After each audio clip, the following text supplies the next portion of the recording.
انسان زندگی میں کئی دفعہ بہت ہی برے حالات سے گزر رہا ہوتا ہے۔ اس کا مطلب یہ ہرگز نہیں کہ اس کی قسمت میں ہی ایسا لکھا تھا، بلکہ اس لیے کہ وہی ایک راستہ ہوتا ہے انسان کو برے حالات سے اچھے حالات کی طرف بڑھنے کا۔ بس وقت کو وقت دینا سیکھو اور صبر سے اللہ کا امیدوار بن جاؤ۔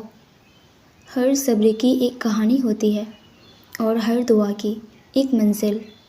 یہ نہ سوچنا کہ تمہارا یہ صبر بغیر پھل کے ہی رہ جائے گا، یہ گمان بھی نہ کرنا کہ تمہاری دعائیں رد ہو جائیں گی۔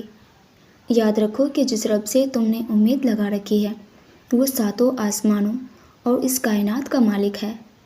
جس رب نے تمہارے واسطے یہ تقدیر لکھی ہے وہ تمہاری خاطر اسے بدلنے پر پوری قدرت رکھتا ہے۔ نبی کریم صلی اللہ علیہ وسلم نے فرمایا، جو انسان مسلسل اللہ کو راضی کرنے پر لگا رہتا ہے تو پھر ایک وقت آتا ہے کہ اللہ تعالیٰ جبرائیل علیہ السلام سے فرماتا ہے، میرا فلاں بندہ مجھے راضی کرنے کے لیے کتنا پریشان تھا، اب اس پر میری رحمت ہو چکی ہے۔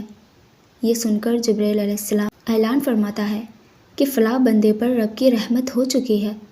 پھر یہی جملہ عرش اٹھانے والے فرشتے اور ان کے ارد گرد والے فرشتے اور یہاں تک کہ ساتوں آسمانوں کے سارے فرشتے دہرانے لگتے ہیں۔ پھر یہی بیانیہ زمین میں اتار دیا جاتا ہے۔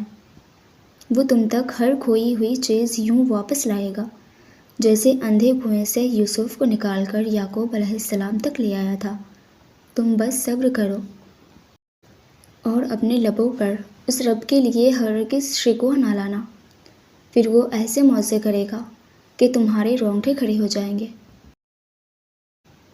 ویورز، ویڈیو اچھی لگی ہو تو مجھے لائک اینڈ کامنٹ کر کے ضرور بتائیے گا، اور اسی طرح کی اسلامک موٹیویشن کے لیے ہمارے چینل کو بھی ضرور سبسکرائب کیجیے گا۔ جزاک اللہ۔